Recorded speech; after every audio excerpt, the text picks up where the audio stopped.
कहानी की शुरुआत होती है सोमालिया के बीच से, जहाँ पर कुछ लोग आते हैं। इन सब के पास गन्स होती है और बीच पर जो लोग रहते हैं उनको बोलते हैं कि तुम्हें इस बार समंदर से बड़े जहाज को पकड़ कर लाना होगा। दरअसल ये सब के सब समुद्री लुटेरे हैं। बीच पर रहने वाले लोग भी इनके साथ जाना चाहते हैं क्योंकि यहाँ पर पैसों की बहुत कमी है। यहाँ से दो छोटी बोट्स और एक बड़ी बोट समंदर की तरफ निकल पड़ती है। इन बोट्स में जितने भी पायरेट्स हैं ये समंदर में सभी जहाजों की स्थिति देखते हैं जो सबके सब आस पास होते हैं, यानी कि इन पर हमला करना, इन्हें लूटना नामुमकिन है। तभी इन्हें एक जहाज दिखता है जो इन सब से बहुत दूर होता है और ये जहाज मोम्बासा जा रहा होता है। दरअसल इन पायरेट्स ने, इन लुटेरों ने उस जहाज की कम्युनिकेशन फ्रीक्वेंसी को ट्रैक कर लिया होता है, इसीलिए जहाज से होने वाली हर एक बात को ये सुन सकते हैं और इन्हें पता है कि ये बड़ा जहाज इन्हीं के रूट से आएगा। वहीं दूसरी तरफ उसी जहाज को दिखाया जाता है। ये एक कार्गो शिप है। इस शिप का जो कैप्टन होता है उसका नाम होता है रिचर्ड फिलिप्स। रिचर्ड जानता है कि जिस रूट से उनका शिप जा रहा है वो बहुत खतरनाक है, वहाँ पर समुद्री लुटेरे होते हैं, इसीलिए पहले से अलर्ट होता है। रिचर्ड जब समंदर की तरफ दूरबीन से देखता है तो उससे अपने जहाज की तरफ कोई बड़ी तेजी से आता हुआ नजर आता है, लेकिन इस वक्त वो बहुत दूर होते हैं। पर जब वो रडार में देखता है तो समझ जाता है कि कोई ना कोई उनका पीछा कर रहा है। वो अपने क्रू मेंबर को कहता है कि जहाज को लेफ्ट लो, और जब जहाज लेफ्ट जाता है तो वो जो इनका पीछा कर रहे होते हैं वो भी इनके पीछे आना शुरू हो जाते हैं। और यहाँ पर रिचर्ड फिलिप्स समझ जाता है कि ये पायरेट्स हैं, समुद्री लुटेरे हैं जो इनके जहाज को लूटने के लिए आ रहे हैं। और इस बात की इंफॉर्मेशन वो UK maritime trade operation Dubai में देते हैं। ऑपरेटर कहते हैं कि मैंने तुम्हारी कंप्लेंट रजिस्टर कर ली है, तुम सारे दरवाजे बंद कर दो, हो सकता है कि वो मछुआरे हों। कैप्टन फिलिप्स ये कहकर फोन काट देते हैं कि वो मछुआरे नहीं है। वो एक बार फिर से दूरबीन से उन्हीं बोट्स की तरफ देखते हैं जो कि अब उनसे मात्र 1 मील की दूरी पर है, और इस बार वो देख लेते हैं कि इन बोट्स पर जो भी आदमी है उन सब के पास हथियार है, यानी कि अब पूरी तरह से कंफर्म हो चुका है कि ये लुटेरे हैं। वो रेडियो उठाते हैं और पुलिस से कांटेक्ट करने की कोशिश करते हैं। उन्होंने पुलिस से पहले भी कांटेक्ट करने की कोशिश की थी, लेकिन उनका कनेक्शन पुलिस से नहीं हुआ। और इस बार फिलिप पुलिस को बोलते हैं कि हमारे पीछे 2 बोट्स आ रही हैं जिनमें हथियारबंद लुटेरे हैं, हो सकता है कि इनके पीछे इनकी बड़ी बोट आ रही हो। दरअसल फिलिप्स ये जानते हैं कि जो लुटेरे हैं वो इनकी बात सुन रहे हैं। लुटेरे सारी बात सुन रहे होते हैं और अगले पल फिलिप्स आवाज बदल कर कहते हैं कि 5 मिनट में तुम तक आर्मी का हेलीकॉप्टर मदद के लिए पहुंच जाएगा। दरअसल फिलिप्स का इस बार भी पुलिस से कोई कनेक्शन नहीं हुआ होता। वो खुद ही आवाज बदल कर बोलते हैं ताकि लुटेरों को ये बात पता चल जाए और वो वापस चले जाए। और होता भी ऐसे है, दोनों बोट्स में से एक बोट वापस चली जाती है क्योंकि वो अपनी जान का खतरा नहीं लेना चाहती। वहीं पीछे एक और बड़ी बोट होती है जिसमें बूढ़ा आदमी होता है, वो भी डर जाता है और उनका पीछा करना बंद कर देता है। पर अब भी एक बोट जिसमें 4 लुटेरे हैं और लगातार शिप के पीछे जा रहे होते हैं। कैप्टन फिलिप्स कहते हैं कि इन्हें लहरों में उलझाना होगा। वो शिप की स्पीड कम कर देते, उसे राइट और लेफ्ट ले जाते हैं, जिससे बहुत बड़ी बड़ी लहरें बनती हैं और लहरों के प्रेशर की वजह से इन 4 लुटेरों की बोट का इंजन खराब हो जाता है। वहीं कैप्टन फिलिप्स का शिप अब इनसे दूर निकल चुका है। रात को यहाँ पर जितने भी क्रू मेंबर्स होते हैं वो सब के सब मिलते हैं। ये आपस में डिस्कस करते हैं कि अगर उन्होंने दोबारा से हमला किया तो हम क्या करेंगे। कैप्टन फिलिप्स कहते हैं कि हम उन्हें रोकेंगे जिस तरह से आज हमने उन्हें रोका था। और इनमें से एक कहता है कि हमारा काम लुटेरों से लड़ना नहीं है, बल्कि शिप को एक जगह से दूसरी जगह तक ले जाने का है। क्यों ना हम शिप को दूसरे रूट से ले जाएं और एक ऐसी जगह पहुंच जाए जहां हम इन लुटेरों की पहुंच से बहुत दूर हो। वैसे भी अगर हम शिप को पूरी स्पीड से चलाएं तो 8 घंटों में हम 100 से 150 मील का सफर तय कर सकते हैं। कैप्टन फिलिप्स सबको समझाते हैं कि अफ्रीका के जिस इलाके में हम इस वक्त हैं, यहाँ पर लुटेरों के 5 अलग अलग ग्रुप्स काम करते हैं और 300 मील पर हमें लुटेरों का सामना करना पड़ेगा। इसीलिए हमें अपनी सही डेस्टिनेशन यानी कि मोम्बासा की तरफ जाना चाहिए। और ये उसी तरफ निकल पड़ते हैं। पर अगली सुबह एक बार फिर से वही लुटेरे जिनकी बोट का इंजन खराब हो गया था वो इनके शिप का पीछा करना शुरू कर देते हैं। कैप्टन फिलिप्स से देख लेते हैं, इसीलिए समुद्री पुलिस को कॉल करते हैं और इस बार उनका कनेक्शन मिल जाता है। वो समुद्री पुलिस को बताते हैं कि कुछ लुटेरे हमारे शिप के ऊपर हमला करने वाले हैं। समुद्री पुलिस कहती है कि हम जल्दी तुम तक मदद भेजने की कोशिश करेंगे। यहाँ पर कैप्टन फिलिप्स जहाज के चारों तरफ जो पानी के प्रेशर पंप्स होते हैं उन्हें ऑन कर देते हैं ताकि पानी के प्रेशर से लुटेरों की बोट इनके शिप तक ना पहुँच पाए।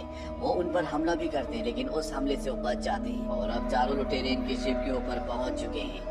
कैप्टन फिलिप्स समझ जाते हैं कि उनका जहाज अब उनके कब्जे में है, इसीलिए टेलीफोन से वो अपने लोगों को अनाउंस करते हैं कि सब के सब नीचे इंजन रूम में छुप जाएं। मैं नहीं चाहता कि कोई भी बंदी बने जब तक मैं बाहर निकलने से पहले एक पासवर्ड सफर टाइम ना बोलूं, कोई भी बाहर नहीं निकलेगा। और अब यहाँ पर वो चारों लुटेरे पहुंच जाते हैं जो कैप्टन फिलिप्स को और उनके 2 लोगों को बंदी बना देते हैं। इनका जो सरदार होता है उसका नाम यूसा होता है। वो कैप्टन फिलिप्स को कहता है तुम्हें डरने की जरूरत नहीं है, हम यहाँ किसी को मारने नहीं बल्कि सौदा करने के लिए आए हैं। कैप्टन फिलिप्स इन सभी लुटेरों को बताते हैं कि इस पूरे शिप में सिर्फ खाने पीने का सामान और डॉक्यूमेंट्स हैं। हमारे पास मात्र $30,000 हैं। अगर तुम चाहो तो पैसा लेकर तुम यहाँ से जा सकते हो। लुटेरों का सरदार म्यूसा कहता है कि हम भिखारी नहीं हैं। तुम अपने सभी साथियों को ऊपर डेक पर बुलाओ। कैप्टन फिलिप्स फोन से अनाउंसमेंट करते हैं कि सब के सब ऊपर आ जाओ, लेकिन उन्होंने पासवर्ड नहीं बोला होता, यानी कि सफर टाइम, इसीलिए कोई भी नहीं आता। साथ ही नीचे से शिप को भी बंद कर दिया जाता है। और जब शिप बंद हो जाता है तो यहाँ पर लुटेरों का सरदार म्यूसा कहता है कि ये बंद कैसे हो गया। कैप्टन फिलिप्स कहते हैं कि हमने इसे बहुत स्पीड से चलाया था, इसीलिए शायद इसमें कुछ खराबी आ गई। यहाँ पर लुटेरे एक बार फिर से अनाउंसमेंट करते हैं। वो कहते हैं कि नीचे जितने भी लोग हैं अगर जल्द से जल्द ऊपर ना आए तो हर 1 मिनट में हम तुम्हारे एक आदमी को मार देंगे। और इस बार भी कोई ऊपर नहीं आता, क्योंकि ये कैप्टन फिलिप्स के ऑर्डर थे। जब तक वो पासवर्ड नहीं कहेंगे सफर टाइम, कोई भी बाहर नहीं आएगा। वो म्यूसा को अपने लोगों को ना मारने के लिए कन्विंस भी कर लेते हैं। म्यूसा कहता है कि मैं नीचे जाकर चेक करना चाहता हूँ। दरअसल वो सभी लोगों को ढूंढ कर ऊपर लेकर आना चाहता है। कैप्टन फिलिप कहते हैं कि ठीक है, नीचे इमरजेंसी लाइट ऑन है, अगर वो बंद हो गई तो हमें वहाँ कुछ भी नहीं दिखेगा, हमें ध्यान रखना है कि वो बंद ना हो। और ये कहते हुए उनके हाथ में जो वॉकी टॉकी होता है वो उसका बटन ऑन कर देते हैं। सीधे नीचे इंजन रूम में जितने भी लोग छुपे होते हैं वो सब के सब ये बात सुन लेते हैं। वो समझ जाते हैं कि उन्हें इमरजेंसी लाइट को बंद करना होगा, नहीं तो वो लोग यहाँ पर आकर इन्हें ढूंढ लेंगे। इनमें से एक आदमी जनरेटर बंद करने के लिए निकल जाता है और दूसरा पानी लेने के लिए। वहीं दूसरी तरफ कैप्टन फिलिप्स, म्यूसा और एक और आदमी, ये तीनों के तीनों नीचे आना शुरू करते हैं। कैप्टन फिलिप्स जानबूझकर उसे उस जगह ले जा रहा होता है जहाँ पर वो नहीं है, पर म्यूसा वहीं पर लगे हुए एक मैप को देख लेता है, जिससे उसे पता चलता है कि इंजन रूम सबसे आगे है। वो फिलिप्स से कहता है कि मुझे सबसे पहले इंजन रूम में जाना है, क्योंकि सारी खराबी सारी गड़बड़ी वहीं से हुई है। फिलिप्स कहता है कि ठीक है, लेकिन सबसे पहले हमें पीने के लिए पानी लेना होगा, क्योंकि वहाँ पर लाइट नहीं है और इंजन रूम बहुत ज्यादा गर्म होगा। अब ये तीनों के तीनों नीचे पानी लेने के लिए जाते हैं। वहाँ पर पहले से वो आदमी होता है जो पानी लेने के लिए यहाँ पर आया होता है। फिलिप्स उसे देख लेता है। वो कोल्ड स्टोरेज के अंदर छुपा होता है, जहाँ पर अंधेरा भी होता है। और जब म्यूसा का आदमी अंदर आ रहा होता है, फिलिप्स उसे कहता है कि तुमने पैरों में कुछ भी नहीं पहना, तुम्हें चोट लग सकती है। इसके बाद ये तीनों के तीनों यहाँ से निकल जाते हैं। फिलिप्स अपने आदमी को बचा लेता है, लेकिन उस आदमी ने सुन लिया होता है कि फिलिप्स ने कहा है कि उसने पैरों में कुछ भी नहीं पहना। इसीलिए वो वॉकी टॉकी से इंजन रूम में छुपे हुए अपने सभी साथियों को बता देता है कि जो लोग तुम्हारी तरफ आ रहे हैं उन्होंने पैरों में कुछ नहीं पहना, तुम दरवाजे पर कांच बिखेर देना ताकि वो जख्मी हो जाए।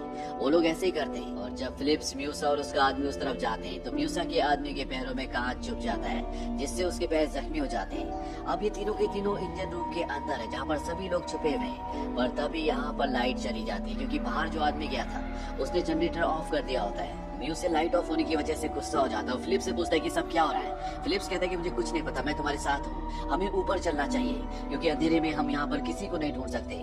म्यूस से कहता है कि मैं तुम्हारे दोस्तों को, तुम्हारे साथियों को ढूंढ कर लाऊंगा। म्यूजिक का जो साथी है जिसका पैर कटा हुआ है उसे बहुत दर्द हो रहा होता है, इसीलिए म्यूजिक फिलिप्स से कहता है कि तुम इसे लेकर ऊपर जाओ, मैं तुम्हारे साथियों को ढूंढता हूँ। फिलिप्स और म्यूजिक का साथी ऊपर चले जाते हैं और यहाँ इंजन रूम में म्यूजिक फिलिप्स के साथियों को ढूंढना शुरू कर देता है, पर फिलिप्स के साथी उसे बंदी बना लेते हैं। वहीं दूसरी तरफ कैप्टन और म्यूजिक का जो साथी होता है वो दोनों के दोनों ऊपर कंट्रोल रूम तक पहुंच चुके हैं। और तभी इंजन रूम से क्रू मेंबर रेडियो पर लुटेरों को एक संदेश भेजते हैं। वो कहते हैं कि तुम्हारा लीडर हमारे पास है, अगर तुम चाहते हो कि जिंदा रहे तो तुम्हें कैप्टन फिलिप्स को और बाकी के लोगों को छोड़ना होगा। कैप्टन फिलिप्स रेडियो पर म्यूजिक से बात करते हैं। वो कहते हैं कि मुझे पता है कि तुम्हारी बोट तुम्हारे पास नहीं है, हम तुम्हें यहाँ से लाइफ बोट दे सकते हैं, साथ ही शिप में जो $30,000 है वो भी तुम लेकर जा सकते हो, बस इस खेल को यहीं पर खत्म कर दो। म्यूजिक इस डील के लिए मान जाता है। इसके बाद कैप्टन फिलिप्स $30,000 निकालते हैं। साथ ही साथ वो यहाँ पर जो 3 लुटेरे हैं उनमें से एक को लाइफ बोट को ऑपरेट करना सिखाते हैं कि किस तरह से इसे समुद्र में उतारना है। म्यूजिक के लोग कहते हैं कि म्यूजिक को छोड़ दो। म्यूजिक को छोड़ दिया जाता है। म्यूजिक लाइफ बोट के अंदर आ जाता है और तभी वो अपने पीछे वाले साथी को इशारा करता है। इशारा मिलते वो आदमी गन के पीछे वाले हिस्से से फिलिप्स के ऊपर हमला करता है। ये लाइफ बोट का दरवाजा बंद कर देते हैं और लाइफ बोट को समंदर में उतार देते हैं। यानी कि इन 4 लुटेरों ने कैप्टन फिलिप्स को अगवा कर लिया और उन्हें अपने साथ ले जा रहे हैं। पर जो बड़ा शिप होता है वो भी लगातार उस छोटी सेफ्टी बोट के पीछे जा रहा होता है, क्योंकि क्रू मेंबर्स नहीं चाहते कि कैप्टन फिलिप्स उनकी आंखों से ओझल हो। वहीं ये बात अब यूएस नेवी को भी पता चल जाती है और बहुत जल्द वो अपने ड्रोन्स यहाँ पर भेज देते हैं जिनमें कैमरास लगे होते हैं। वो लगातार लाइफ बोट को देख रहे होते हैं। दरअसल ये लाइफ बोट अब सीधा सोमालिया जा रही है, जहाँ के सारे लुटेरे हैं। वहाँ जाकर ये उस कंपनी से जिस कंपनी के लिए कैप्टन फिलिप्स काम करते हैं उनसे पैसों की मांग करेंगे। साथ ही साथ में 4 लुटेरे आपस में लड़ना भी शुरू कर देते हैं, क्योंकि इनके पास जो इनका नशीला पदार्थ होता है वो भी लगातार खत्म हो रहा होता है। इसीलिए आपस में इनके बीच में टेंशन बढ़ना शुरू हो जाती है। अब इनसे यूएस नेवी के शिप के कंट्रोल रूम से कांटेक्ट किया जाता है, जो पास ही पहुंच चुका है, जिसे देखकर ये 4 लुटेरे पूरी तरह से घबरा जाते हैं। यूएस नेवी के कमांडर कमांडर बोलते हैं कि देखो हम तुम्हें यहाँ से जाने देंगे, बस तुम कैप्टन फिलिप्स को छोड़ दो। म्यूसे घबरा कर कहता है कि हम कोई आतंकवादी नहीं है, हम मामूली मछुआरे हैं। पर वो कैप्टन फिलिप्स को छोड़ना भी नहीं चाहता। वो कहता है कि हम कैप्टन फिलिप्स को तभी छोड़ेंगे जब तुम हमें $10 मिलियन दोगे। म्यूसे को बताया जाता है कि ये इतना आसान नहीं है, इसमें वक्त लगता है, लेकिन तब तक हम तुम्हें खाना और पानी देने आना चाहते हैं। म्यूसे इस बात के लिए मान जाता है क्योंकि उनके पास खाना और पानी दोनों की कमी होती है। कुछ ही देर बाद यूएस नेवी की 2 छोटी छोटी बोट्स इन तक पहुंच जाती है। वो कहते हैं कि हम पहले कैप्टन फिलिप्स को देखना चाहते हैं। वो कैप्टन फिलिप्स को बाहर लेकर आते हैं। कैप्टन फिलिप्स यूएस नेवी से पूछते हैं क्या मेरे परिवार को पता है कि मैं कहाँ पर हूँ। यूएस नेवी कहती है कि हाँ, हम उन्हें पल पल की खबर दे रहे हैं। कैप्टन फिलिप्स कहते हैं कि मेरे परिवार को पता होना चाहिए कि मैं लाइफ बोट में सीट नंबर 15 पर हूँ। दरअसल ये एक तरह से यूएस नेवी को इंडिकेशन होता है कि वो लाइफ बोट के अंदर सीट नंबर 15 पर बैठे हुए हैं। वहीं म्यूसे का साथी जब देखता है कि म्यूसे लगातार नेवी वालों से बात कर रहा है तो वो कैप्टन फिलिप्स के कान के पास गोली चलाता है और म्यूसे को अंदर आने के लिए बोलता है। वो कहता है कि तुम्हें उनसे ज्यादा बात करने की जरूरत नहीं है। यहाँ पर जब नेवी वाले गोली की आवाज सुनते हैं तो वो अपने बोट्स को वापस बुला लेते हैं। इसके बाद एक बार फिर से म्यूसे को रेडियो पर कॉल किया जाता है, ये जानने के लिए कि कैप्टन फिलिप्स ठीक है कि नहीं। कैप्टन फिलिप्स कहते हैं कि मैं ठीक हूँ। यहाँ पर अब रात हो जाती है और बहुत जल्द अब ये सोमालिया पहुँच जाएंगे। अगर ये सोमालिया पहुँच गए तो इसके बाद यूएस नेवी या आर्मी चाहकर भी कैप्टन फिलिप्स को नहीं ढूंढ पाएगी। कैप्टन फिलिप म्यूसे को कहते हैं कि मुझे टॉयलेट जाना है। वो उसे टॉयलेट जाने की इजाजत दे देते हैं। उनके साथ बाहर वही लुटेरा होता है जिसके पैर पर कांच छुपा था। कैप्टन फिलिप्स उसे पानी में धक्का देते और खुद भी पानी में दूसरी तरफ कूद जाते हैं। वो अपने बड़े बड़े यूएस नेवी के शिप्स की तरफ बढ़ना शुरू कर देते हैं। वहाँ पर यूएस नेवी को पता चल जाता है कि पानी में कोई 2 लोग कूदे हैं, लेकिन अंधेरा होने की वजह से वो कंफर्म नहीं कर पाते। और इससे पहले कि यूएस नेवी कोई एक्शन ले पाती या कैप्टन फिलिप्स तक पहुँच पाती, म्यूसे लाइफ बोट लेकर उस तक पहुँच जाते हैं और एक बार फिर से वो कैप्टन फिलिप्स को पकड़ लेते हैं। और अब यहाँ पर हेलीकॉप्टर से यूएस सील भी पहुँच चुकी है जो चारों तरफ से इनकी लाइफ बोट को घेर लेती है। इन्हें बताया जाता है कि तुम चाहे कुछ भी कर लो, तुम्हें सोमालिया नहीं जाने दिया जाएगा। अगर तुम कैप्टन फिलिप्स को छोड़ देते हो तो हम तुम्हें यहाँ से जाने देंगे।